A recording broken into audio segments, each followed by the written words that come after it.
I created this podcast so people could get to know various companies. Education is key in this area. I want to meet leaders of different companies so me and my audience can figure out who's a lifestyle director and who runs a successful business. Disclaimer: the information provided is for educational purposes only and is not intended as financial advice. It is important to do your own research and consult with a qualified financial professional before making any investment decisions. Welcome to Oz Stock Chat. The purpose of this podcast is to equip people with the tools to navigate the complex world of stocks and real estate through education. Always education, never financial advice.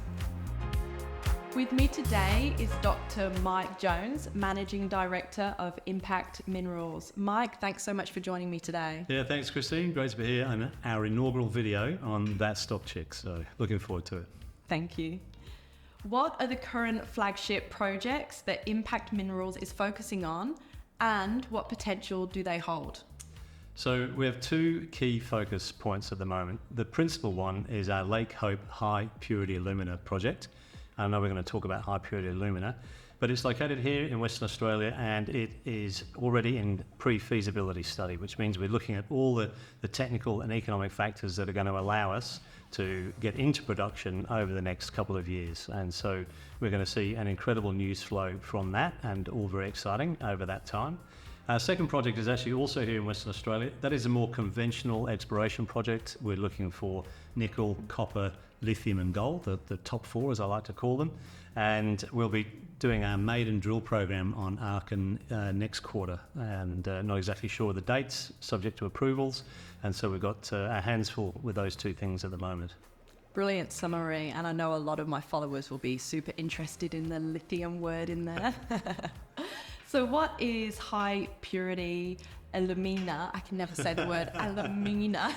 Alumina, there we go. Alumina, that's all right. HBA, HBA, it's short for. Okay, what's it used for?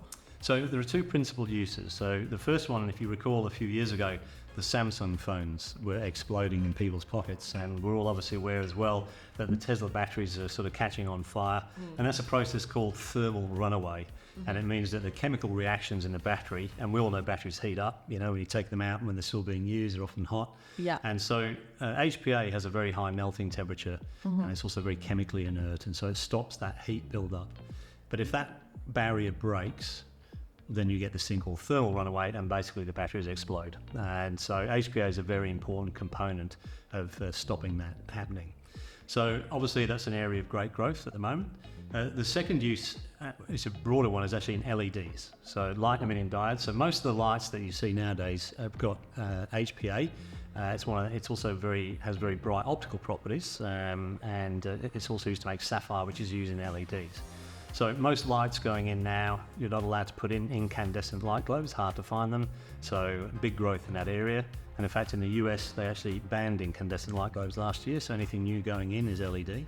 The second one is something that more people will be familiar with probably, which is smart screens. So your Samsung and your LGs, your OLEDs, your ULEDs, your micro LEDs, and that's a big growth area. I don't know whether you saw recently, they've now got transparent computer laptop screens that you can see through. And those are the new micro LEDs. They're pretty cool. And we're seeing more and more giant LED screens around the world. If you saw some of the things like in America, there's big domes that they've got now, all LED related. And so huge growth forecast for those. So an LED is used as a particular part of that. And the last is a bit more of a specialty use, which is actually in semiconductors. So they're all the rage right now. I'm sure a lot of your followers looking at NVIDIA going, I wish I'd bought it at $50. And I'll say, well, that's like buying Impact at about 1.5 cents. So here's your opportunity. So yes, being increasingly used, that's a very specialist use, but a very profitable part of the business if you can get it right. And we're certainly going to try and get into that business. Okay, so to summarise, HPA is pretty useful then. It is, especially as we move towards decarbonation, electrification, etc. All those trending themes that we're all familiar with. Nice work, nice work.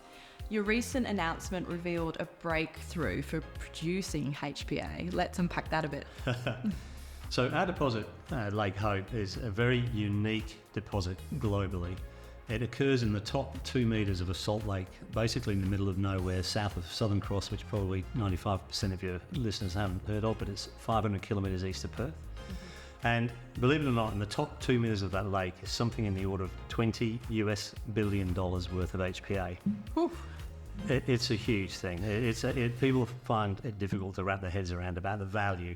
And because it's in a salt lake, it's actually very easy to mine. We can just go in literally with a digger and some trucks, dig it up and truck it off site. And that leads us to a couple of important things, is that the cost of mining is extremely low. We don't need to grind it, crush it, process it. We can literally take it off site, build a processing plant somewhere in the laboratory, drop it in, and it'll go into solution very, very easily. So we've been running for most of our time with one particular process, and it's a unique set of minerals there, which are very, very fine grained. It leads to some exceptional things happening when you drop it into the vat of acid and reagents. So all of our work and our scoping study and all the economics was based on process 1. Over the last couple of weeks, we've released process 2, which we only started in November, and that looks like it's going to be even better than the first process in terms of being able to produce HPA at a cost that's much cheaper than anyone else globally. So it's a very unique deposit with a very unique set of economics. Nice. I think you've pretty much answered my next question, but I'll still ask it. Yeah. How does Impact Minerals differentiate itself from competitors in the minerals industry? Look, apart from the natural advantages of the deposit, which lead to cheap mining and then subsequently relatively cheap processing, people have followed us for a long time. Impact's been around for a long time, and we were always set up to find a world-class ore body. I spent most of my career looking for those things, haven't been that successful at it for the big companies. Anything else less than that, as the model used to say, is not worth getting out of bed for. Too many one mine, two mine companies, their market caps very rarely get above 150, 200 mil, and something normally goes wrong. If you've got the skills of Bill Beaumont or Jake Klein, you can build a significant company by mergers and acquisition. But we always wanted to do it by exploration and do a De Grey, 16, 17 years, $1 billion market cap. Azure, 20 years, $1 billion market cap. And then Chalice. I know Chalice has been off the nose a little bit recently, but that was $1 billion market cap, and none of them had turned a sod of earth. And that's really what it's all about. And so we believe that we can get up to those lofty heights with this project once the market really sees us tick off our key milestones over the next 24 months. And your listeners should look up Alpha HPA. The code is A4N. They have made it good in the HPA space. Market cap recently hit $1 billion, and they're still in pilot plant mode. So we think that we can follow in their footsteps. Wow, thanks so much for that. That's great. Tell me about the cost advantage. So what were the findings from your recent scoping study? That's right. These are the big numbers. So HPA is a bulk commodity, as we call it. There's no shortage of material that you can use to make HPA. It's the same with coal, and it's the same with silica sands. And it's actually the same with lithium. There's more lithium than we can ever use. You know that. And we've seen the effects of that even in the last 6 to 8 months. Very volatile in terms of the pricing, and it can come and go. And that's because as supply, we can increase supply a whole lot quicker than the demand, even though there's significant demand forecast, all right? So many ways to make it. So what it comes down to is that you need to be in the lowest cost quartile, one of the cheapest producers, in order to get through the cycle. So we've seen recently, unfortunately, Core having to close their lithium mine up in the Northern Territory, whereas Pilbara, who were first to market, established supply chains, they have sailed through this process, through this difficult 6 months, and they're definitely, we're going to make it. So the significant thing about Lake Hope, and this is the important takeaway, is that it looks like we will be the cheapest producer globally, the lowest cost producer of HPA by a significant margin of between 30 and 50%. Now, unless you're in the industry, it's hard to understand the significance of how dramatic effect that's going to have on us being able to establish a foothold in the marketplace. Everyone is trying to reduce costs throughout their entire supply chain, and we believe that we can come in and offer a product that's just as good, but at a lower cost. So we think that if we build it, they will come. Wow, you're an expert at this. I love it. So tell me about the diversity of skills and expertise within the team then. That's right. So up until we took on Lake Hope, we have been an exploration team. Key person that's come on board is a gentleman called Roland Gotthard. He actually discovered the Lake Hope deposit. And as a brief aside, Roland's a great lateral thinker, great geologist, and also a very good chemist and metallurgist as well. It's an unusual array of skills. So he saw that people were having difficulty producing HPA through other process routes. He thought about what minerals we might be able to get HPA from, thought of a process that would work, and then went out and found the deposit. So normally people find a deposit and they go, oh my goodness, how am I going to process this and dig it out, and what are we going to do? So he went back to front. So by the time we found the deposit, he was already well down the track of being able to get it out of the ground and process it. So he's the key guy. He's pushing forward everything on the technical side. We just appointed a pre-feasibility study manager who very experienced. He did the PFS on both De Grosse's Sandfire project and also Nova Bollinger, the very famous discovery with Sirius.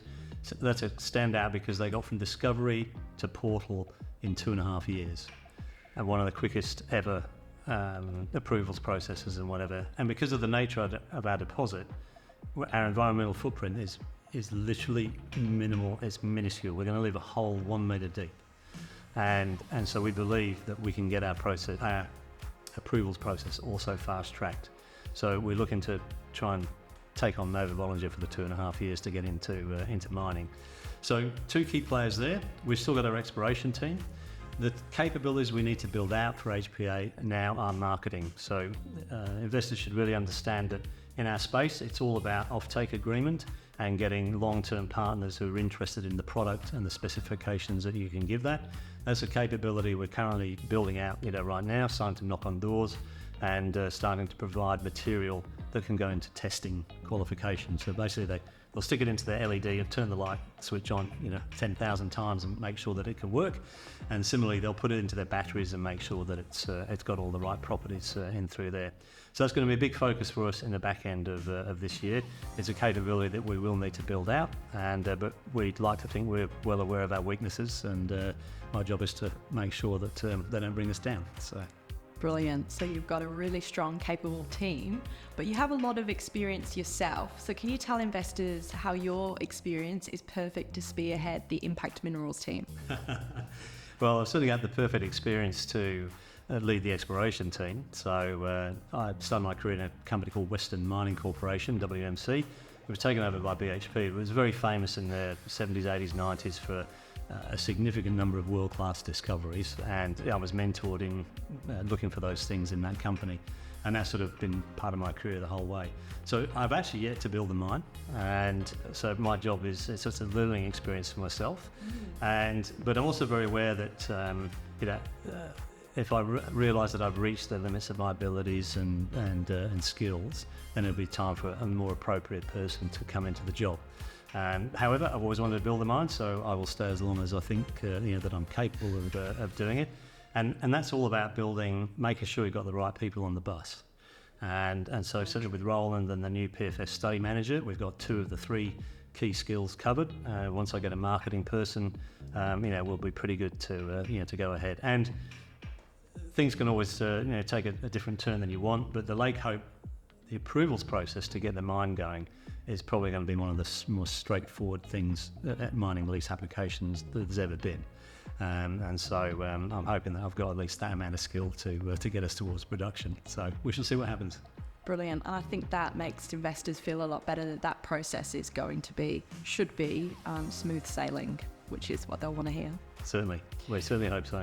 In 30 seconds, tell new investors the highlights of Impact Minerals. So Impact Minerals, we are developing the Lake Hope High Purity Alumina project here in Western Australia. High purity alumina is used in batteries and in LEDs extensively. Those markets are growing dramatically. We aim to be in production in about 2026-27 at a time of a supply deficit for HPA. It's a high margin, high profit business, and we aim to be a very dominant supplier of this niche material because the Lake Hope deposit has very unique characteristics which make us believe we're going to be the cheapest producer of HPA by a considerable margin, and we're going to be able to break into a very profitable market at the appropriate time. Nice work. Thanks so much for that summary. Great. What are the next steps for... I just did a big thumbs up, you might have to cut that bit out. That's all right. No, it's mine. It's That's brilliant. all good. I love it. It's the final question. Yeah, that's all. Let's go for it. What are the next steps for Impact Minerals then? So the key focus now is the pre-feasibility study. There are 4 pillars to that. We're moving through the approvals process. We are optimising the metallurgical processes that we talked about, the 2 different ones, in order to have material that we can supply to clients. So the third one is actually finding those clients, putting it into their hands to test it. And the last one is actually where we're going to build the plant. So because of the deposits on the Salt Lake, we can speed the approvals process up by not building a process plant there. We will build it in an established industrial yard. And depending on where we build that, we might be able to get grants and funding towards it. So those are the four key things. But I'm also been around a long time, as you can tell from the grey hair into here. And PFS results, they're not the sexiest thing in the marketplace unless you're a real believer in impact, and I'm sure everyone will be after this, is that we will be pushing forward with our Arkin Strategic Battery Metals project that I mentioned, 150 k's outside Perth, and we'll have our maiden drill program there next quarter. That was great. Thanks so much for joining me today, Mike. Thanks very much, Christy. Really enjoyed it, and I look forward to coming back and updating all of your listeners and Twitter followers in the months to come. Thank you. Thank you for listening. Remember to follow That Stock Chick on X @OzStockChick. Can't wait for the next episode. Don't forget to follow me wherever you get your podcast.